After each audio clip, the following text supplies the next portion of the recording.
Put your hand. We see it.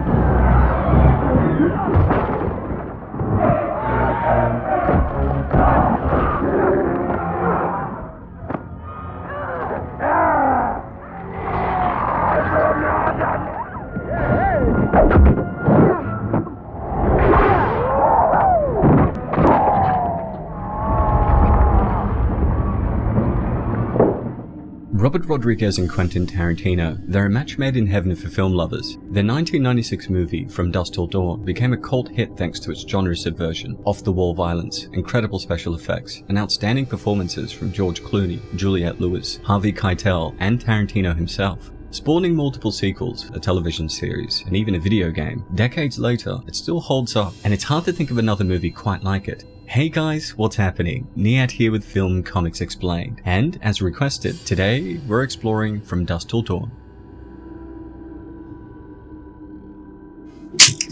Welcome to slavery. No thanks, I already have a wife.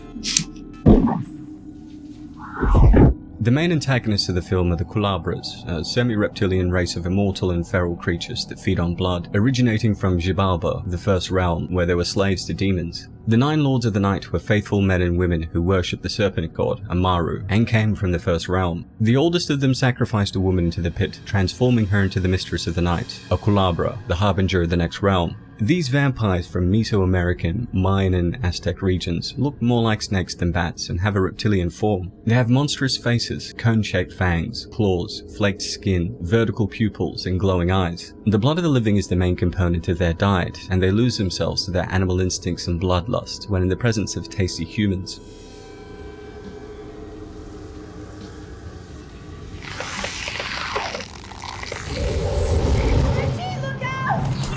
In the series, Culebras have a snack-like venom that is injected from their fangs into the human they turn, giving the victim frightful, painful hallucinations, agonizing fever and sickness before they transform. This vampirism provides a number of supernatural powers, including immortality, accelerated healing, superhuman strength, senses, speed, telepathy, illusion casting, shape-shifting, flight, and other unique traits like the growth of wings and the secretion of venom. It also opens them up to new weaknesses as well, like sunlight and a sensitivity to Culebra venom and Xibalba weapons.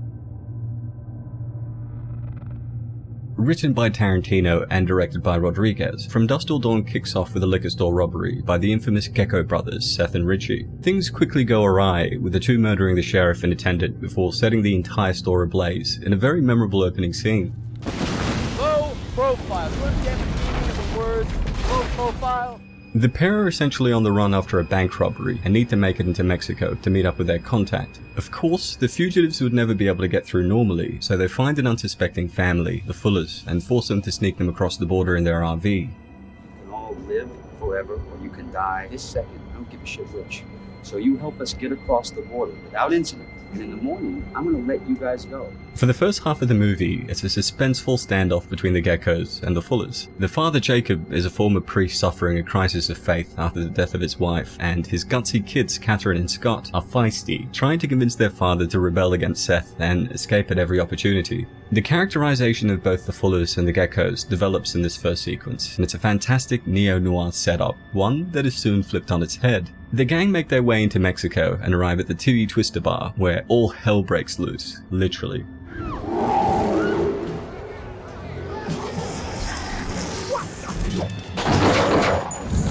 The movie then switches gears entirely and becomes a B-movie vampire action romp, complete with killer cod pieces, a monstrous Cheech Marin, holy water bullets, and Salma Hayek carrying a python. It is insane. I mean, the movie was pretty brutal and violent before this, but it's the titty twister action that really pushes it over the edge, racking up a kill count of 122 in this sequence alone. With chaos ensuing and almost everyone getting bitten or killed in the bar, Kate and Seth are ultimately saved by his contact Carlos, who blasts through the door, letting in sunlight, which kills the vampires. With Kate and Seth's entire families now dead, Seth berates Carlos for his poor choice of meeting place, and negotiates a smaller fee for his admission to El Rey. Left with some of the money from Seth and Richie's earlier escapades, Kate drives off in the RV, leaving the bar behind, which is then revealed to be on top of a partially buried Aztec temple. Who knew? While the crazy twist is engaging and bombastic, it's the amazing cast that helps sell the believability of this ridiculous situation. From George Clooney, Quentin Tarantino, Salma Hayek, Juliette Lewis, Harvey Keitel, Cheech Marin, Michael Parks, Danny Trejo, who's the only actor to appear in all 3 From Dusk Till Dawn movies, special effects legend Tom Savini, martial artist and actor John Saxon, to blaxploitation star Fred Williamson, everyone brings their A-game. Come on, sex machine!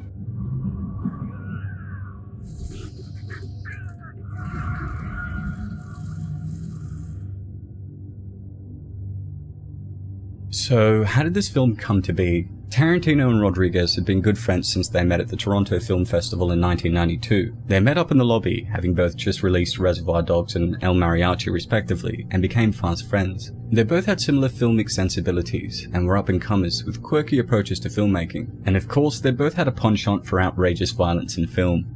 Basically, those two are dangerous. They're a big ball of fire. They're kind of like an alter ego. And frankly, when I heard about the two of them, I was scared. But the idea From Dusk Till Dawn actually spawned from Robert Kurtzman, the special effects artist who co-founded KMB EFX. Kurtzman essentially wanted to create a film that enabled a studio to flex their skills, and was introduced to Tarantino. Unfortunately, it took a while for the script that Tarantino wrote to get picked up. You see, most studios deemed it to be too violent, and producers didn't want to touch it until Robert Rodriguez entered the picture. Then of course Pulp Fiction hit, and everybody wanted to make Quentin's script. Describe what Marcellus Wallace looks like. What? Say what again? Say what again? I dare you. I double dare you, mother... The movie was subsequently picked up and production began with a budget of $19 million. And we had about, 50 guys working on the film. And we worked for about 6 months throughout pre-production and shooting. And we created, several hundred effects for the whole film. According to executive producer Lawrence Bender, the crew were doing about 30 to 40 setup shots a day. I think this is probably a 15-week shoot that we crammed into 10 weeks. And I don't think anyone could do it except for Robert Rodriguez. In order to film the feeding scenes, like when Scott gets eaten, surgical tubing had to be lined up the actor's shirt, and a syringe with fake blood would pump into the tubing. For limb removals, painted rubber would be attached to a fiberglass plate glued to a fake arm. The movie also sports a ton of custom weaponry, like the pump-action crossbow that Catherine uses. It cannot be understated just how big the production ended up being. Interestingly, the sheriff in the beginning, Michael Parks' Earl McGraw, goes on to appear in later Tarantino movies, Kill Bill and Death Proof. Keen-eyed viewers will also notice a few more Tarantino Easter eggs. Seth buys food from Big Kahuna Burger. This is a tasty burger. And we see a pack of Red Apple cigarettes, which appear in multiple Tarantino films. Take a bite and feel all right. Take a bite of a red apple.